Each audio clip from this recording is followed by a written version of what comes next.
As the ANC top brass embarks on a door-to-door campaign in the Mpumalanga capital, Mbombela, former President Jacob Zuma is also campaigning for uMkhonto weSizwe party in Mkhondo in the province.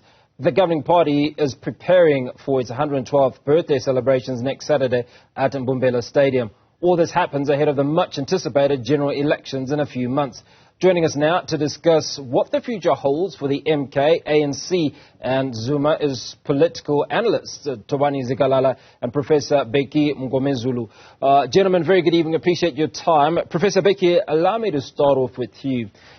Is the situation that we are witnessing in Mbombela, in Mpumalanga rather, as a recipe for disaster for either of the parties that we are speaking of?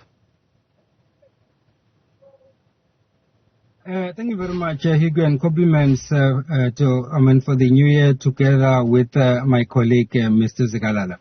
No, let us maybe start by saying that in principle, there is nothing untoward with what is happening in Mpumalanga with former President Zuma canvassing for the MK and, of course, the ANC having its annual January statement. So under normal circumstances, there shouldn't be any commotion, provided, of course, that each party stays on its lane. If, for instance, the Zuma party, that is MK, focuses on its mission to canvass, address the masses and then leave, and then you have the January 8 statement happening the way it normally happens, and then people just focus on their script and forget about provoking their so-called political competitors, then the situation shouldn't really derail. But then if we see what has been happening... Sorry, allow me to interject before you carry on. ...immaturity, then anything can happen. Sorry, Professor, you talk about each individual, each party remaining in their lane, but it is the nature of people. I mean, we'll really pick it up in the grapevine that there is some disagreement, there are allegations, there is finger pointing that is going on. What is the likelihood that the various individuals, the various parties that you speak of, will actually remain in their respective lanes? Yeah, that's why I'm saying that in principle there is nothing untoward with what is happening.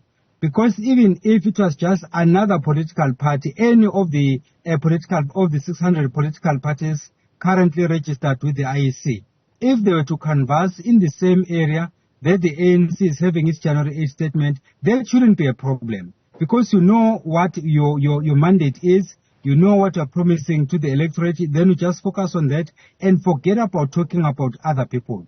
But you are absolutely right, Hugo, in saying that given the nature of our political leaders, given the nature of our members of different political parties, there is political immaturity. Instead of focusing on issues, we end up focusing on personalities. That we cannot rule out. It will definitely happen. But it would be unfortunate if we were to have a situation whereby the two parties now end up having a go at each other instead of just focusing on the work that they are supposed to do. So ordinarily it shouldn't be a problem, really. Thobani, there's been some movement since the last time you and I had a conversation. Now, Jacob Zuma's on a mission to campaign against the ANC and promote the MK party. How effective do you think his strategy of seeking religious leaders, as we saw a couple of days ago in Soweto, seeking their blessings and addressing local concerns, will be in gaining voter support? Greetings, Hugo, and greetings to the esteemed Professor Bheki Mngomezulu. Compliments of the season, of course. I think what this MK, of course, led by Zuma, is in a quest for political legitimacy. And in a political space like South Africa, where religious leaders, traditional leaders, and the like are important, it is important to find some sort of resonance with them, because that gives you some political currency and political legitimacy. Will it be effective in the long run? I do not think much can come out of it, because it is not that religious leaders or traditional leaders at the final analysis control what their people are going to do. But what it does for you as you campaign, your relationship and the resonance that you enjoy with political and with traditional and religious leaders, it gives you some political legitimacy for you to be able to use that as political currency to engage with the voters. So, of course, we may not read much into it in terms of the political leaders that are, the religious leaders that are associating themselves or giving their support to uMkhonto weSizwe party. But in the interim, it gives credence, it gives the political legitimacy, and it gives the party a leg to stand on for them to be able to engage with the voting public. Because that's where the critical part is going to be, Hugo. The critical part is, can the MK party be able to convince the voters to be able to participate in elections? Whether or not religious leaders love you or endorse you, whether or not traditional leaders give you space and love you and endorse you, the critical thing will be, can you use that to be able to convince voters that it is the right thing to do to vote for you? And maybe just a passing point to what you were speaking about with the Prof, that the big thing here is going to be political tolerance. Can the ANC and the MK party tolerate each other? If you look at what the past 2-3 weeks have been, it doesn't seem as if these parties have been able to tolerate each other in such a way that you can see in terms of the political speeches, some of the leaders that are what they are saying in public and in some social settings and social platforms. You can already see that if this continues this way, there's going to be some conflict when they meet each other on the ground. So it calls for political maturity from leaders of the ANC and leaders of the MK party to understand that, of course, there's going to be political competition, there's going to be defection and all those things. But what is important here is to keep South Africa's democracy legitimate and healthy. And part of how we do that is to tolerate political competition and the like, because any animosity and conflict between them, South Africa has a history of violent political interaction and violent political killings and the like. We need not see that in 2024. We realize how much 2024 is going to be as an election year, but we need not fuel tensions that may result in animosity and conflict when political workers and political activists of these different parties meet on the ground. Professor, the ANC in Mpumalanga expresses concern over Jacob Zuma citing some contradictions that he's making. Now, how might these contradictory remarks impact the ANC's internal dynamics and its image among voters in the region? And it would also beg the question that, according to the ANC constitution, from what I understand, Jacob Zuma has gone against the constitution because you cannot be a member of the ANC and be supporting or voting for another party. How does the ANC deal with this?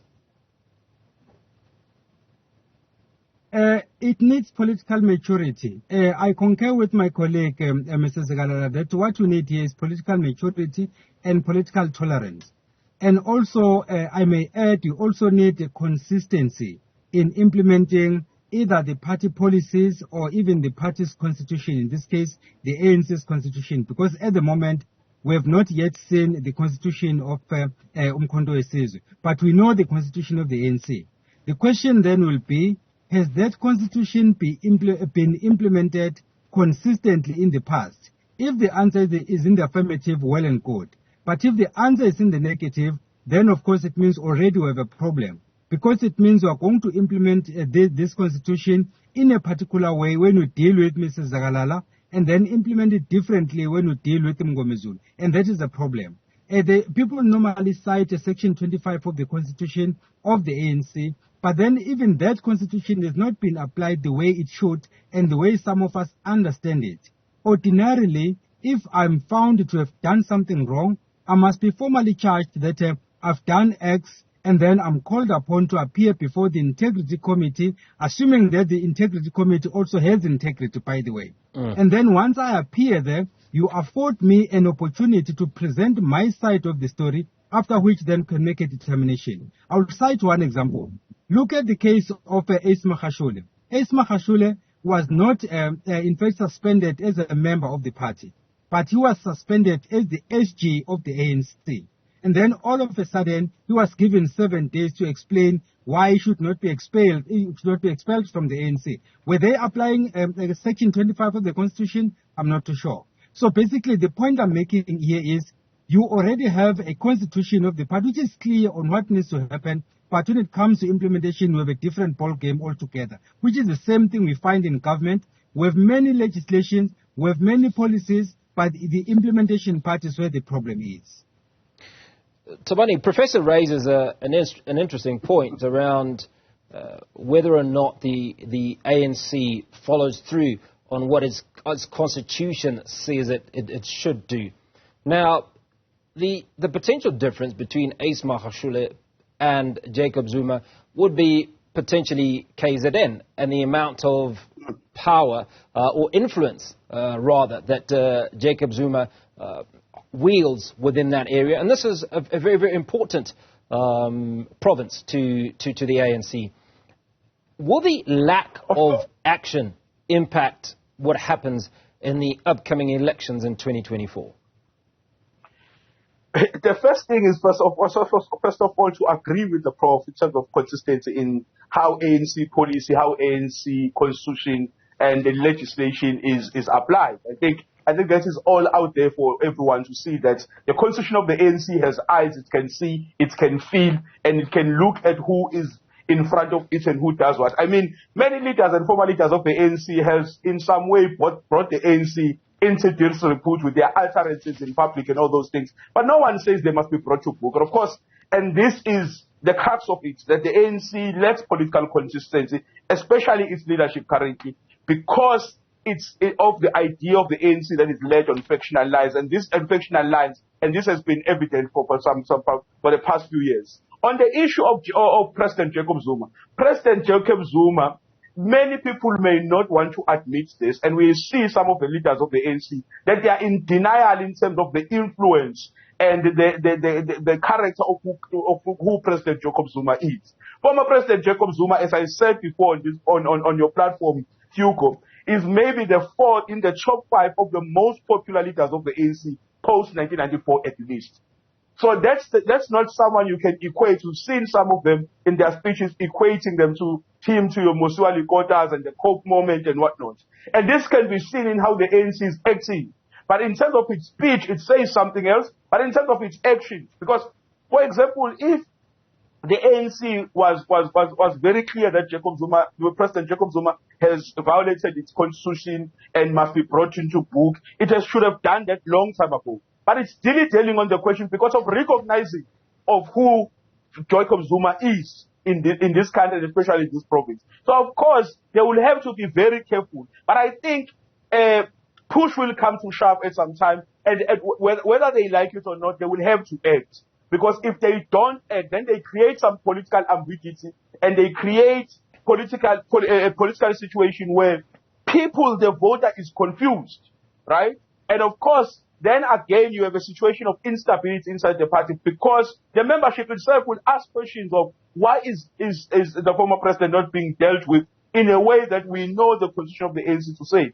Because he should have been brought to book as per the constitution of the ANC says in the disciplinary committee of the ANC, and that disciplinary committee of the ANC should have taken a decision on the transgressions, if there are any transgressions. But they're unable to do that because they recognize the political impact that that decision will come with. Because I think former President Jacob Zuma is in a position where he almost wants them to be the ones who act on him rather than him saying, I resign.